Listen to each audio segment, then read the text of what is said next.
Good morning, ladies and gentlemen. Welcome to my new video.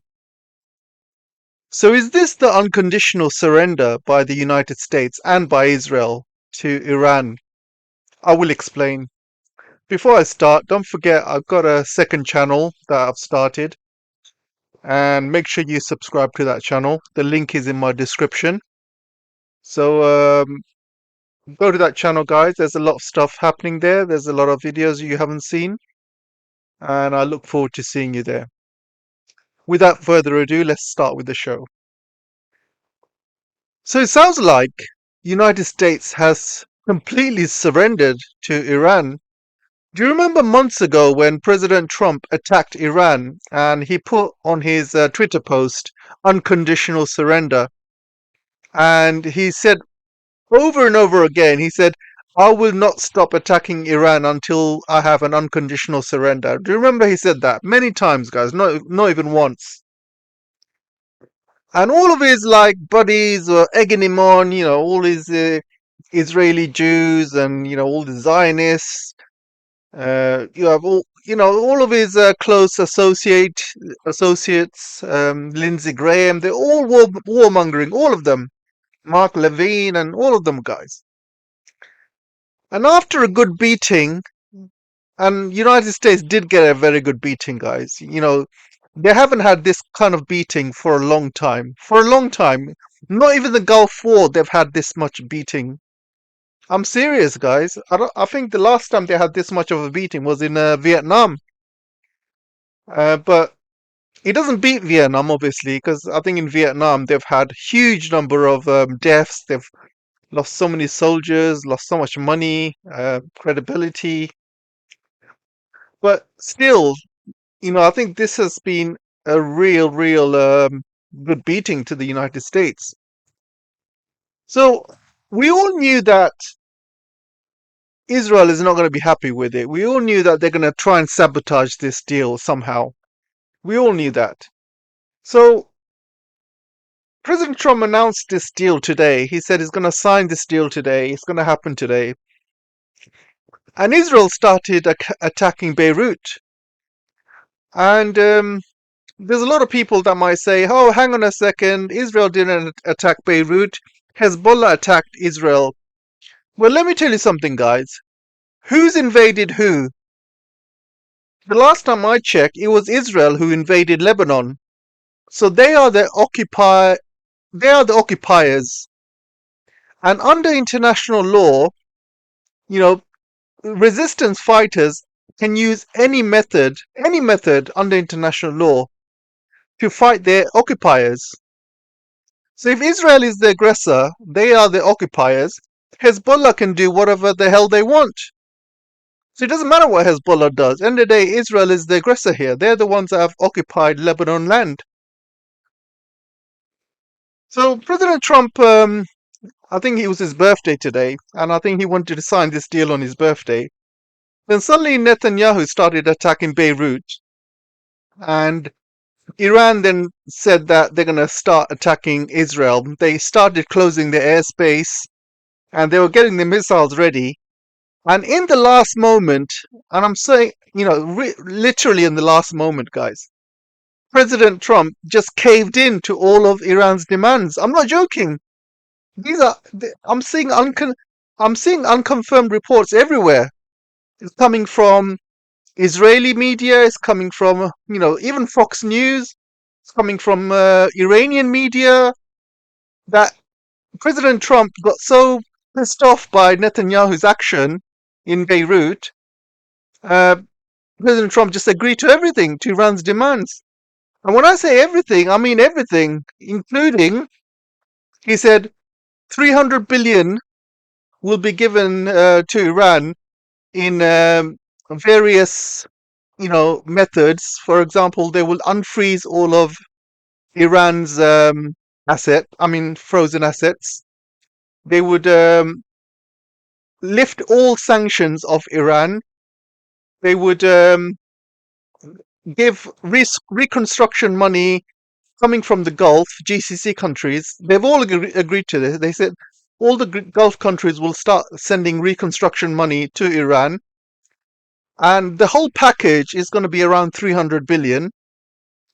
And also, Iran is still going to have control over the Strait of Hormuz, even though I think ships can navigate through. But I think Iran, I'm not clear if this is, obviously the final details have not come out yet.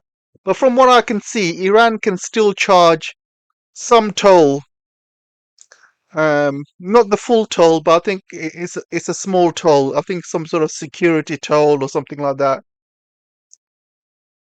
And not only that, you know, because they also agreed that Israel was going to leave Lebanon as well. So I've seen unconfirmed report that Israel is going to have to leave Lebanon. So all the areas that they've invaded, they have to turn back, go back to Israel. I've read that as well. So I don't know if Israel has agreed to that. By the way, this is Trump agreeing. So I don't know what kind of leverage Trump will have over Israel to do that. So that's still ongoing. I mean, personally, I don't think Israel will do that. But I think if President Trump really put his foot down, he could easily say to Israel, look, if you don't do that, then we're not going to supply you any money, any weapons. You are on your own, basically. We're not going to give you any support whatsoever. So if President Trump really puts his foot down, then I believe Israel will do that. Otherwise, they will not do it. But they've agreed to everything else. All other Iranian demands. They've agreed to everything. And yeah, it's great work by Iran, guys. I mean, I'm really proud of them. Really proud of them. They have survived the onslaught by you know America and Israel. And I must admit, there was parts I was really worried that either Israel or America would use a nuclear weapon on Iran. I was really worried about that. So luckily they haven't, and Iran is going to come out of this much stronger in every way possible. They've also agreed that Iran is not going to give up its nuclear enrichment, so they're going to put it as a pause. I think they said that they're going to pause it for God knows how many days, and none of the nuclear stuff will have to leave Iran. So that's really good news end of the day. So, and I'm pretty sure that Iran somewhere probably has some sort of nuke ready, or a couple of nukes ready, or some underground base or something. But end of the day, luckily they didn't have to use it. I was really worried that they might get nuked or something. However, we cannot celebrate just yet because we know that Israel and America never abide by their, agreements. President Trump can easily wake up tomorrow. He might get some phone calls from Israel and his handlers. He might get a phone call from Miriam Adelson. He might get a phone call from the Rothschilds. Who knows? These big bosses that control Trump. Tomorrow they might give him a call. And Trump might change his mind. You never know. He might start bombing again. You never know, guys. End of the day, you don't know with Trump. But whichever way you look at it, it's still a great victory for Iran. Still a great victory. How many countries do you know that have had this victory over United States over the last since Vietnam? I don't think there's been any countries. There's been Afghanistan, obviously. Um, I don't think they've lost in Iraq because they're still in Iraq in their day and they're still controlling the Iraqi government. So I don't think they've lost in Iraq. I think they've definitely lost in Afghanistan and they've been driven out of Afghanistan. But this has been a really major loss.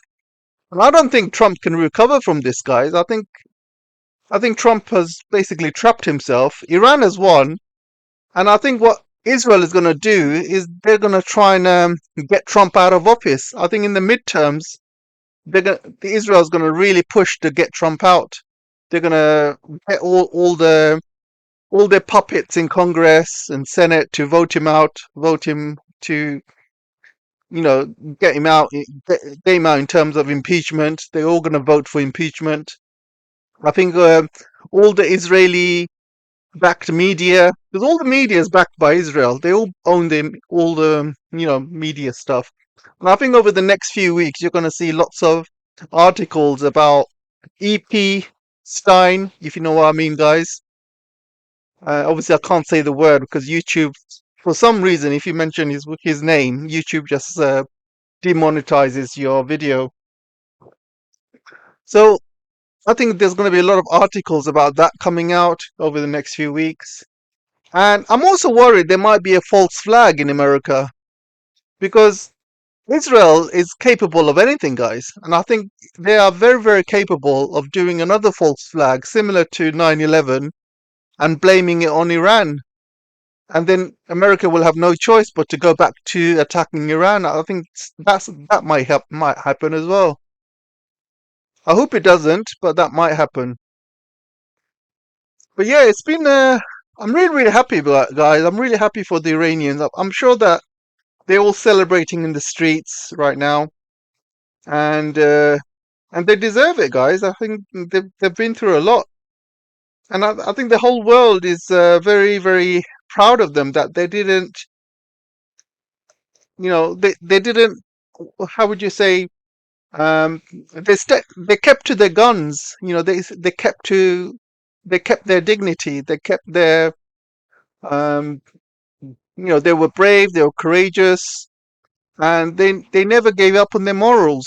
And that's very, very important in this day and age. In this day and age, where all the governments and are run by puppets, you know, they do whatever they're told, and you know, even though their people don't like it, you know, these puppets will basically do whatever they're told by America or Israel, and it's a great, you know, refreshing change to see Iran not listening to what America says or does. And there's only three or four countries left who have got total sovereignty, and America cannot, you know, dictate terms to them. Obviously, Iran is one of them. Russia's another one. China's obviously another one. North Korea is another one. I would have said Venezuela, but not anymore. Obviously, as you know, what you've seen what happened. But every other country is pretty much, you know, has got puppet leaders in some way or other. They do whatever the United States wants. So yeah, it's nice, refreshing to see they haven't abandoned their allies. You know, a few times America and Israel tried to get Lebanon off the deal, you know, but Iran was adamant they wanted Lebanon in the deal. They also wanted Gaza in the deal as well. And I'm really glad they haven't left their allies, even though it's probably easy to do so, but they haven't. So I'm really proud about that.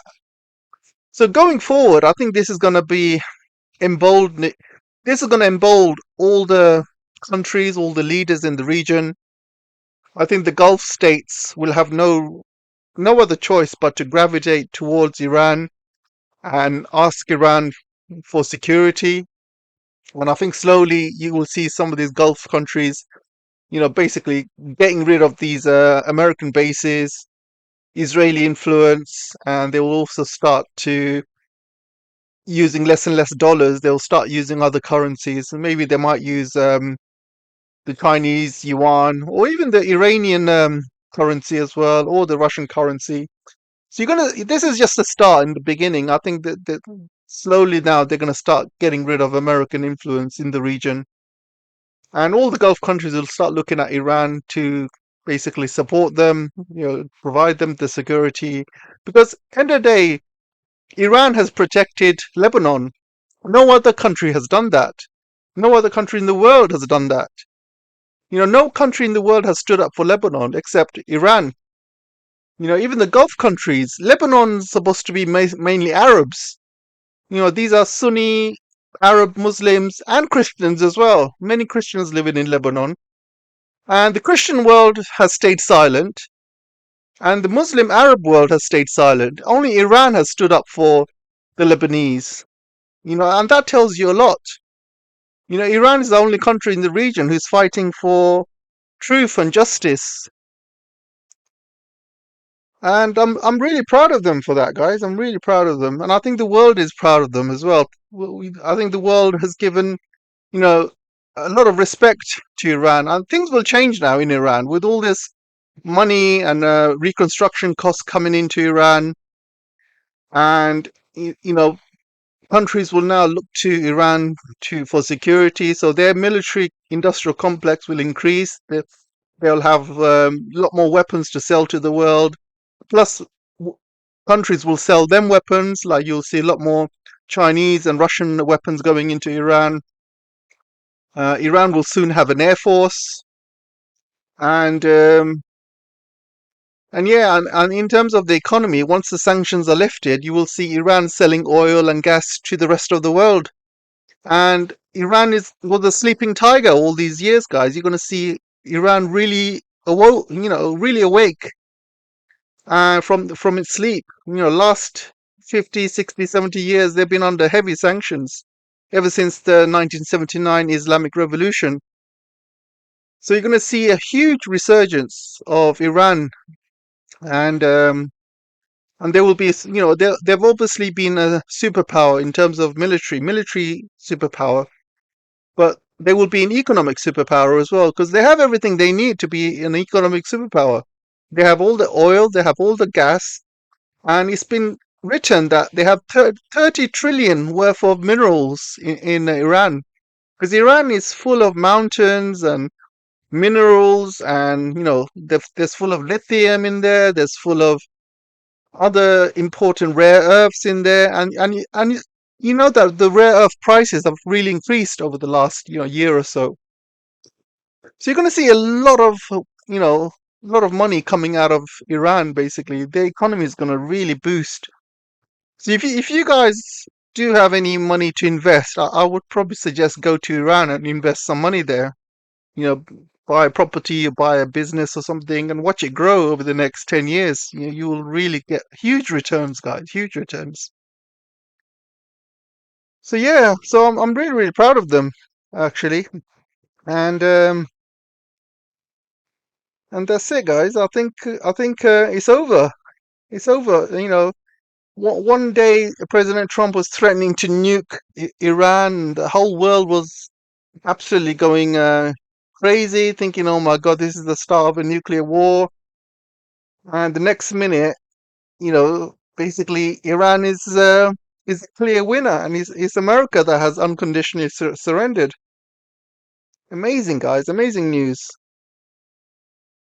Anyway, guys, I'll stop it now, and I'll do another video for you tomorrow once we get all the confirmation, once we have more information about this deal, and I'll see you shortly. Oh, hang on a second. What's this?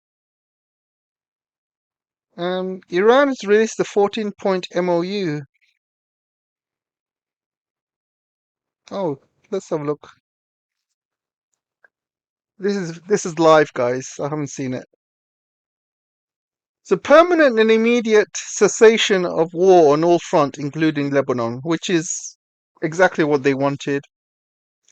The US commitment to non-interference in Iran's internal affairs and respect the sovereignty of Islamic Republic of Iran. Yes, that's what they wanted as well. Complete lifting of naval blockade within 30 days. I think President Trump has already announced he's going to release that. The US commitment to withdraw its forces around Iran. That's going to be happening, guys, whether America likes it or not. I think America's days are over in the region. I think the whole world has woken up. The GCC has woken up. All the Arabs have woken up. And the whole region is going to change, and American forces are going to be driven out, whether they like it or not. Reopening of the Strait of Hormuz within 30 days under Iranian arrangements. So you can see there's a special under Iranian arrangements in there. So Iran still has all the cards. They still hold all the control, and they can still charge fees. Obviously, they're not going to call it toll. They'll probably call it something else. Number 6, suspension of sanctions on the sale of oil, petrochemical products, derivatives, full access of Iran to its financial resources. Again, that's what Iran wanted. The necessity of the US and its allies to present reconstruction plans to Iran amounting for 300 billion. Again, I've already mentioned that. I think they're putting together a package which will do that. 60 days of negotiations to reach final agreement based on nuclear issues. Again, guys, this 60 days of negotiations, we all know that, nothing's going to happen. Trump is already bored with this. He's just going to put it, he's going to walk away. He's going to say, all right, enough is enough. Let me claim victory. Let's put this 60 days agreement there. But after 60 days, they're just going to keep, extending it because that's what Trump does. If you look at the last 2 years, Trump starts all these trade wars. He started a trade war with China. Then he said, "Oh, we're going to have 90 days pause or 6 months pause," and 90 days goes, 6 months goes, and you don't hear anything. They just forget about it. Basically, that's what's going to happen. Reiteration of Iran's commitment under the NPT treaty not to produce nuclear weapons. Well, Iran already said that. It was part of the JCPOA. So Iran never wanted nuclear weapons in the first place. It's only Israel and America that are forcing Iran to have a nuclear weapons because they keep threatening to nuke Iran. Any country would do that. Number 10, during the negotiation period, US has committed not to add forces to the region or not to impose new sanctions. Yeah, that sounds fair. Release of 24 billion of Iran's blocked funds using 60-day final negotiation period. Yeah, I believe they will unblock that. I think that's going to be happening. It's been confirmed by the GCC countries, UAE, Qatar. They said they're going to unblock it. Formation of supervisory mechanism to implement the agreement. Okay. The final agreement will be approved by the UN Security Council. Oh, that's good. That's going to be obviously under international law. Final negotiations will not begin before the release of half of Iran's blocked funds. So again, that's just a final, you know, icing on the cake. Basically, they're saying, there's going to be consequences if either party breaks the rules or breaks the negotiations. But you can guarantee Israel's going to do everything they can. I'm sure they will start escalating in Lebanon and try and do something, or they might do a false flag in America, or they might even do something even worse. They might try and assassinate President Trump for this deal. You never know, guys. You never know. But anyway, I'll park it here, and we'll see. We'll get all the information by tomorrow, and we'll do a proper deep dive on it. Anyway, take care for now, guys, and I'll see you shortly.